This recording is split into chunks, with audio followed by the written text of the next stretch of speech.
목사님께서 그 필리핀 단기 선교를 떠나게 됐습니다. 이제 비행기를 타기 위해서 기다리고 있는데 그만 안개가 자욱하게 꼈습니다. 그래서 한 30분 기다리다가 비행기가 이제 뜨게 됐습니다. 근데 한 30분 비행기가 날아가고 있었는데 이게 웬일입니까? 그만 비행기가 요동을 치는 것입니다. 뭐 걷잡을 수 없을 정도로 비행기가 요동을 치는데 위아래로 비행기가 떨어졌다 올라갔다 난리가 났습니다. 모든 사람들이 죽겠다고 아우성을 치는 것입니다. 그때 이 목사님도 역시 인간이기 때문에 똑같이 아우성을 치면서 여러 생각이 마음속에 스쳐 지나갔습니다. 야, 필리핀 가서 선교도 못 해보고 죽는 것 아니냐? 야, 이렇게 죽게 되면 어떻게 될까? 내 가정은 어떻게 되고 그 다음에 교회는 어떻게 되는 것일까? 야, 이렇게 죽게 되면 이게 정말 순교냐? 아니면 정말 개죽음이냐? 이런 여러 가지 생각이 마음을 스치고 지나갔습니다. 그러나 그러한 어려운 중에도 목사님은 단 한 가지밖에 할 수 있었던 것은 뭐냐면 바로 기도하는 것입니다. 그래서 하나님 앞에 간절하게 기도를 드렸다고 그래요. 주님께 저의 모든 생명을 맡깁니다. 남은 모든 가족들도 맡깁니다. 하면서 간절하게 기도를 드렸다고 하는 그런 이야기입니다. 인생을 살다 보면 우리가 원하지 않는 두려움 그리고 불안 이런 것들이 우리의 삶에 엄습해 올 때가 많이 있습니다. 근데 누가 이런 말을 했습니다. 우리 인생은 정말 불확실하다. 그런데 확실한 건 한 가지다. 그것은 바로 불확실한 것이 확실하다. 이것이 바로 그의 말이었습니다. 그렇습니다.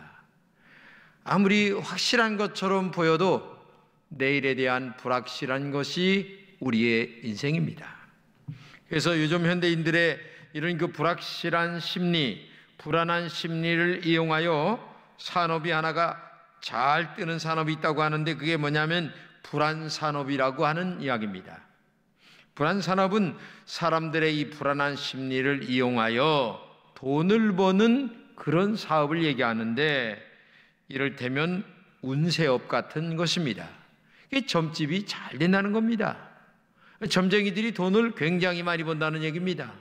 왜냐하면 불안한 마음을 이용하여 그의 마음을 편안하게 하려고 하는 그 인간의 심리를 이용한다는 얘기입니다. 이 교회 다니는 사람들도 가끔 가다 보면 이런 데 왔다 갔다 하는 사람들이 있는데 정말 이것은 하나님이 얼마나 싫어하는 일인가를 여러분 알아야 돼요.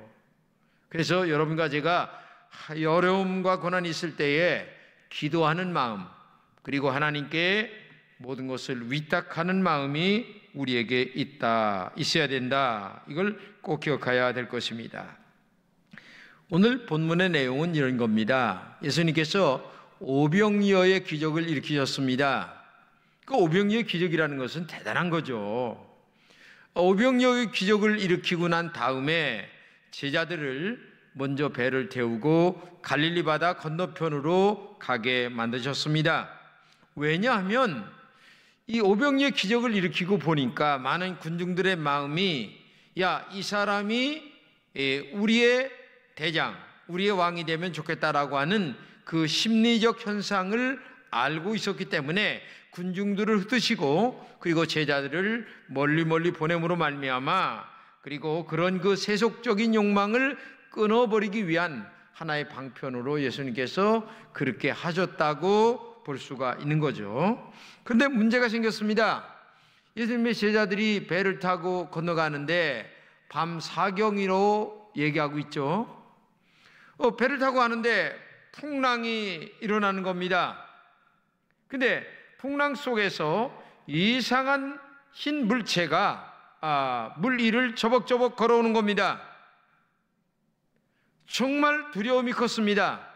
왜냐하면 오랫동안 이 갈릴리 바다에서 잔뼈가 굵은 제자들이었지만은 아무리 그라할지라도 아니 옷깃을 날리면서 흰 물체가 바다 위를 걸어오는데 놀라지 않을 일이 어디 있겠어요?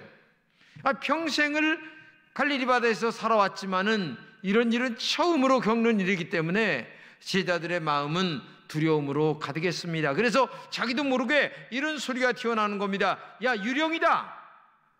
유령이라고 하는 말은 한마디로 얘기하면 귀신이다, 이런 말이 되는 겁니다. 그러니까 정말 이렇게 유령과 귀신 때문에 두려워 떨고 있는 제자들의 모습을 볼 수가 있었습니다. 그러면 왜 유령이다 이렇게 얘기하면서 벌벌 떨고 있었을까요? 그것은 바로 주님께서 친히 무리를 걸어오시는 그런 일들을 전혀 예측할 수 없는 일이 벌어졌기 때문에 그렇게 된 거죠. 바다에서 잔뼈가 굵은 제자들이 할지라도 이런 일은 한 번도 없었고 또 있으리라고 하는 생각조차를 할 수가 없었는데, 오늘 본문에 보게 되면 그들의 모습을 이렇게 얘기합니다. 놀랐다, 무서워하여, 그리고 소리 지르거늘, 이런 단어들이 나오는데 이런 단어들은 그 제자들의 마음의 심령이 어떤 상태인가를 우리들에게 가히 보여주는 얘기입니다.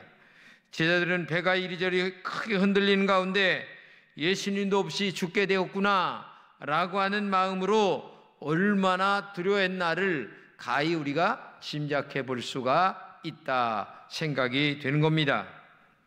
우리는 본문에서 왜 사람들이 두려워하는가를 몇 가지로 생각할까 합니다. 첫째는 내가 감당하기 힘든 환경 때문에 두려워하고 있다, 이렇게 볼 수가 있겠죠. 오늘 24절입니다. 배가 이미 육지에서 술이나 떠나서 바람이 거스름으로 물결로 말미암아 고난을 당하더라. 네, 배가 육지에서 너무 멀리 떨어져 있어요. 한마디로 얘기하면 육지와는 떨어져 있고, 그리고 이 바다 한가운데 배가 있는데 아주 풍랑이 일어서 지금 죽기 직전까지 갔다, 이런 상황이에요. 그러니 얼마나 마음에 두려움이 컸던가를 가히 짐작이 갑니다. 이 갈릴리 바다는 바다는 아닙니다. 호수죠. 제가 옛날에 성지순례 갔을 때 배를 타고 진짜 건너가는데 그렇게 크지 않은 호수예요. 근데 이스라엘에서는 호수가 없는 나라이기 때문에 갈릴리 바다다, 이렇게 표현을 합니다. 근데 저 북쪽에서 바람이 불어오면 묘하게 이 바다에 풍랑이 일어나는데 진짜 제가 배를 타고 오다가 다시 돌아간 적이 있었어요.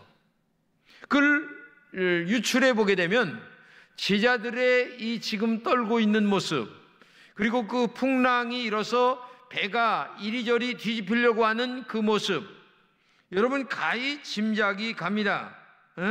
얼마나 출렁거리는 물결 속에서 이 제자들의 배가 뒤집히려고 할 때에 그 마음의 두려움 얼마나 컸던가를 가히 짐작이 갑니다.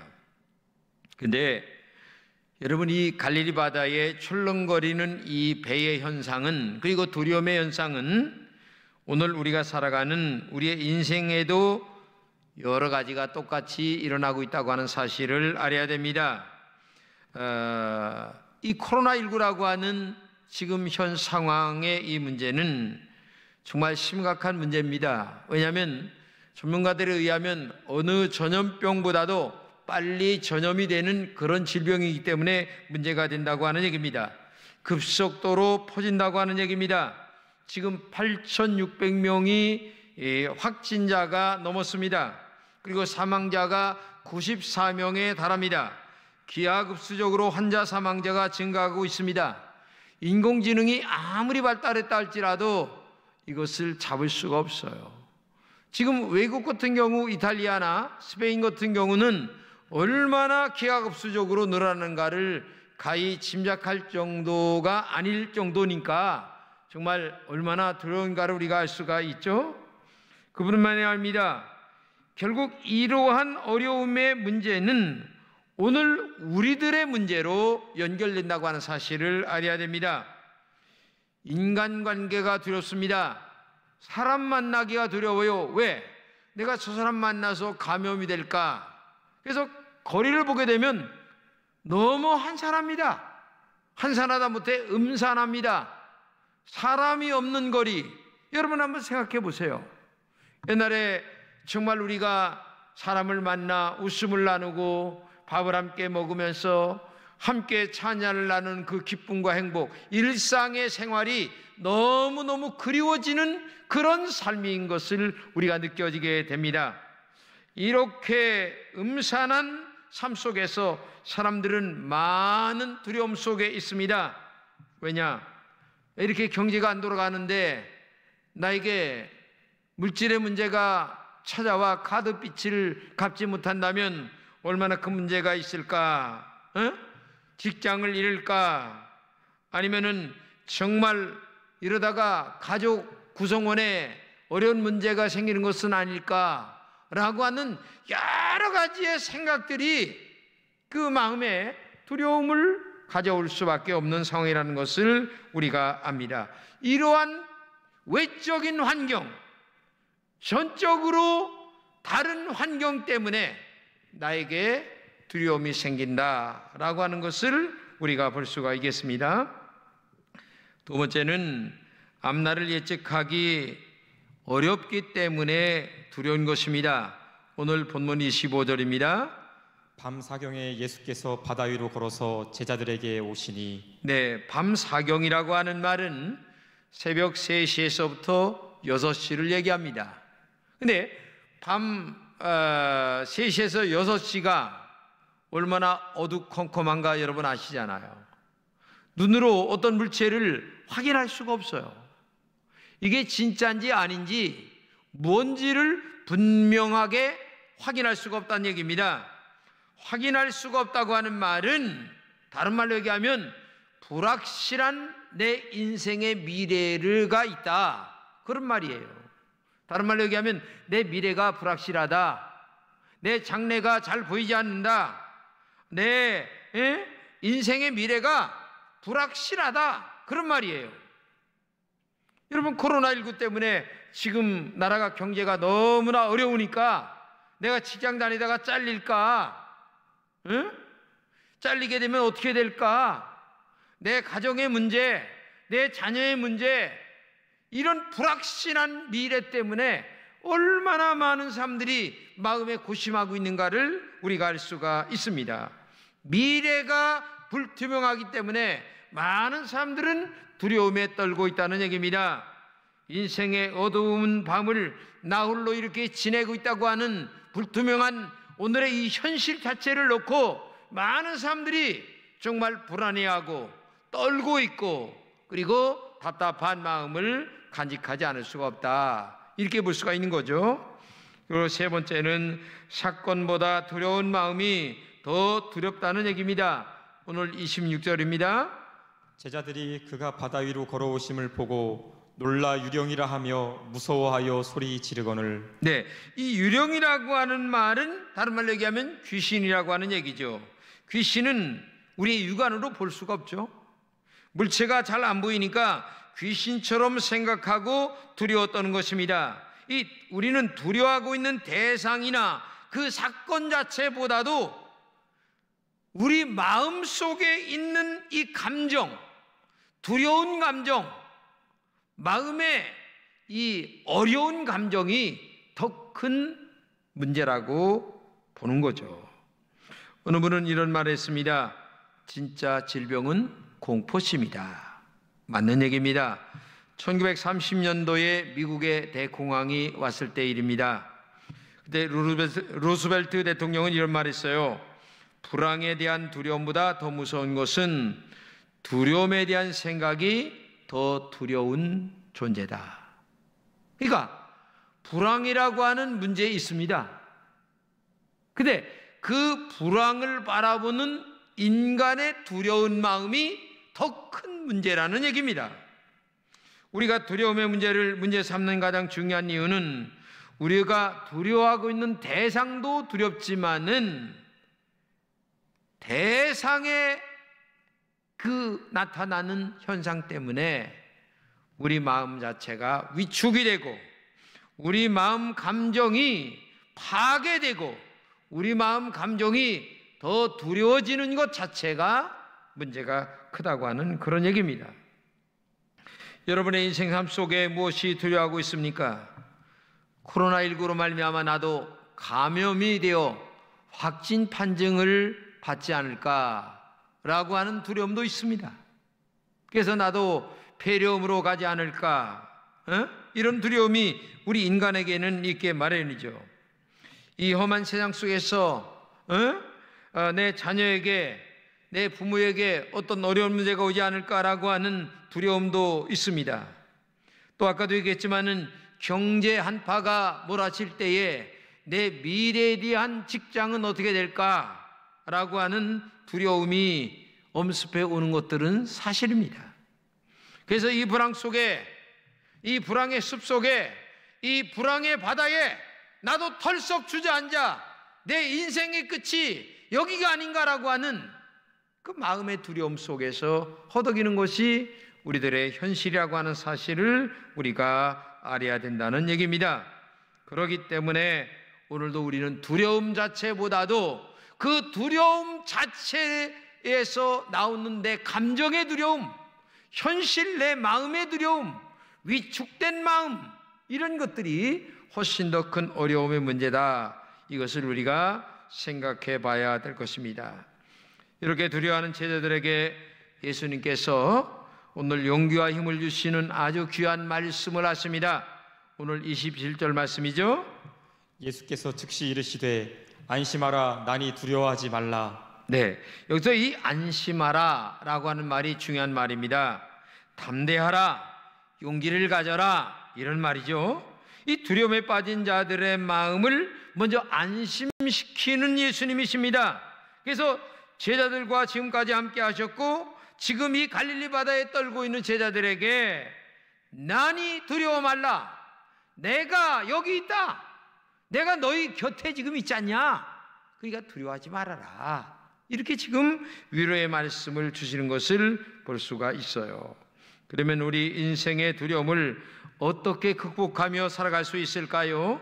첫째는 주님이 언제나 함께 하신다는 것을 여러분 꼭 잊지 마시기 바랍니다.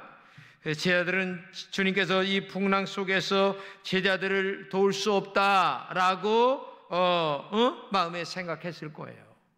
그런데 이 풍랑의 한가운데 무리를 걸어오시는 예수님, 꿈에도 생각지 못했습니다.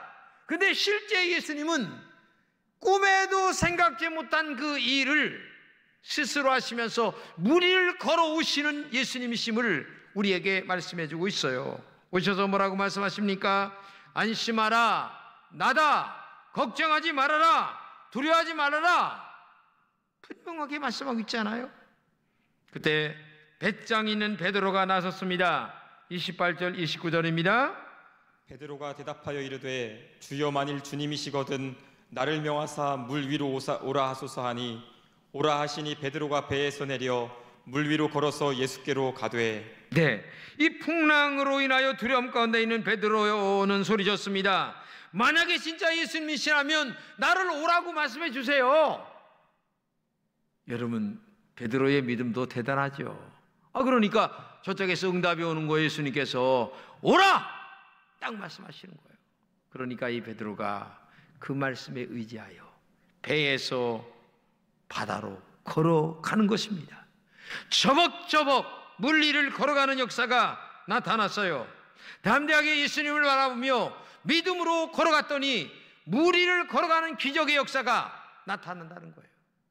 여러분, 풍랑이 일은 이 바다 한가운데 나 혼자 있는 것도 아닙니다.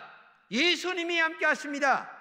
그리고 물 위를 걸어갈 수 있도록 우리에게 기적 같은 성령의 권세와 능력으로 언제나 함께 하신다는 사실을 우리가 알아야 된다는 얘기입니다. 내 인생의 두려움을 해결하기 위해서 주님께 대한 믿음을 가져야 된다는 얘기입니다. 예수님은 소경 바디메오의 눈을 뜨게 하셨습니다. 잔치집에 떨어진 포도주를 가득 채우셨던 예수님이셨습니다. 죽은 나사로를 살리셨습니다. 물 위를 걸어가 계신 전능하신 하나님은 지금 오늘 불안에 떨고 있는 여러분과 저에게 찾아오셔서 안심하라, 나다, 걱정하지 말아라, 이렇게 말씀하시는 분이 전능하신 예수님이신 줄로 믿습니다. 바로 이런 믿음이 어떤 믿음이냐, 한마디로 얘기하면 임마누엘 신앙이라고 얘기할 수가 있는 거죠. 임마누엘 신앙이라고 하는 말은 다른 말이 아닙니다. 하나님이 나와 함께 하신다. 하나님이 우리와 함께 하신다. 어떤 고난과 경속에 있어 할지라도 하나님이 지금도 나와 함께 하신다고 하는 이 굳센 믿음을 가지고 오늘 여러분과 제가 승리하시기를 주님의 이름으로 축복합니다. 그러면 두려움도 이길 줄로 믿습니다. 물 위를 걸어가는 능력이 여러분들에게도 있을 줄로 믿습니다. 이 은혜가 함께 하시기를 진심으로 축복합니다. 둘째는 제2의 인생의 기회가 우리에게 있기 때문에 그래요. 베드로가 물 위로 걸어가다가 이런 생각을 합니다. 만약에 물에 빠지면 어떡하지? 이런 생각이 들 수 있는 거죠. 왜? 도저히 있을 수 없는 일을 지금 하고 있는 이 베드로니까 인간적으로 그런 생각이 들었어요. 근데 그런 생각이 들자마자 이상한 일이 벌어지는데 걷던 그 물에서 즉시 빠져갑니다. 이게 문제입니다. 한마디로 얘기하면 의심이나 그리고 믿음에 대한 그 큰 믿음이 떨어질 때에 진짜 기적 같은 주님과의 동행의 역사가 깨질 수밖에 없다는 것을 우리에게 말씀해 주고 있는 거죠. 그러니까 물 위로 물 아래로 빠져가니까 베드로가 자연적으로 소리 지른 게 뭐냐? 주님, 나를 도와주세요. 뭐 여러분 같아도 이 소리 안 하겠습니까? 나를 좀 도와주세요. 그러니까 순간 주님의 손길이 베드로의 손을 딱 잡으시는 거예요. 기적 같은 일이 또 일어난 거예요. 그러니까 빠져들어가던 베드로가 다시 예수님의 손을 붙잡고 배 위로 올라올 수밖에 없었던 거죠. 놀라운 기적의 역사가 일어난 거죠. 여기서 중요한 것은 베드로가 물에 빠졌지만 죽은 게 아니에요. 어떻게 됐습니까? 예수님께서 나를 도와주세요. 믿음의 소리를 지를 때에 예수님의 손이 건져주셨어요. 다른 말로 얘기하면 제2의 인생이 시작이 된다는 얘기입니다. 여러분, 힘들고 어렵죠? 걱정하지 마세요. 예수님이 함께하는 한 우리는 제2의 인생을 걸어갈 줄로 믿습니다. 정말 낙심하고 좌절하고 어렵고 고통스럽고 괴로운 어려운 인생 속에 살고 있다 할지라도 야, 이렇게 되면 인생 끝내버릴까라고 하는 막다른 인생의 어려움을 토로하며 그런 것들을 선택하려고 하는 사람들도 있는데 믿음의 사람은 그런 게 아닙니다. 이런 어려움과 그런 경이 있을 때에 주님, 나를 도와주세요 라고 믿음으로 기도할 때마다 주님이 오셔서 우리의 손을 붙들고 제2의 인생을 살아갈 수 있도록 역사하시는 전능하신 하나님이신 줄로 믿습니다. 실패의 손을 붙잡아 오리십니다. 다시 한번 역사하십니다. 이 주님이 나의 하나님이세요. 내가 믿는 전능한 하나님이세요. 이 주님을 믿고 승리하는 여러분 되시기를 주님의 이름으로 축복합니다. 여러분, 미국의 토크쇼의 여왕인 오프라 윈프리 인생 잘합니다. 다시 한번 말씀드리지만은 흑인 최초 앵커입니다. 자선사업가 제일 많이 한 사람입니다. 그런데 이 여인은 비참하게 인생을 시작합니다. 우리가 알다시피 흑인 빈민가에서 아버지가 누군지도 모르게 태어납니다. 그리고 14살에 강간을 당하여 임신을 합니다. 그리고 20살에 마약에 빠져 인생의 절망길을 헤맬 때에 어느 날 주님에게 이런 기도를 드립니다. 주님, 나를 도와주세요. 내 인생 이렇게 마칠 수가 없습니다. 나는 다시 한번 주님의 영광을 나타내는 축복의 딸이 되기를 원합니다. 간절하게 눈물을 흘리며 기도했을 때에 주님은 그의 손을 붙잡아 주셨고, 전 세계적으로 가장 유명한 위대한 오프라 윈프리라고 하는 흑인 앵커가 태어나게 됐다고 하는 사실을 알아야 됩니다. 이러한 사건은 흑인 윈프리의 문제만은 아닙니다. 오늘 우리의 문제요, 우리가 주님을 만나기만 하면 윈프리처럼 오늘 우리도 회복할 수 있다고 하는 사실을 꼭 알아야 됩니다. 지금 대한민국에 살면서 심한 어려움과 불안과 두려움의 공포 속에 살고 있는 사람들이 많이 있습니다. 이때마다 여러분 무엇을 바라봐야 될까요? 일렁이는 풍랑이 아닙니다. 두려움의 문제가 아닙니다. 내 감정의 두려움의 문제가 아닙니다. 지금도 살아계시고 전능하신 그 주님, 그 주님에게 손을 내밀으시고 주여 나를 도와주세요 라고 하는 이 간절한 믿음의 기도가 우리에게 있을 때에 주님은 말씀하십니다. 안심하라, 내니 두려워 말라 하시면서 지금도 우리의 손길을 붙잡아 일으켜 주시는 그 주님을 다시 한번 찾으시면서 이 험악하고 힘든 세상을 용기 백배하게 살아가는 우리 금천의 모든 성도들이 되시기를 진심으로 축복합니다.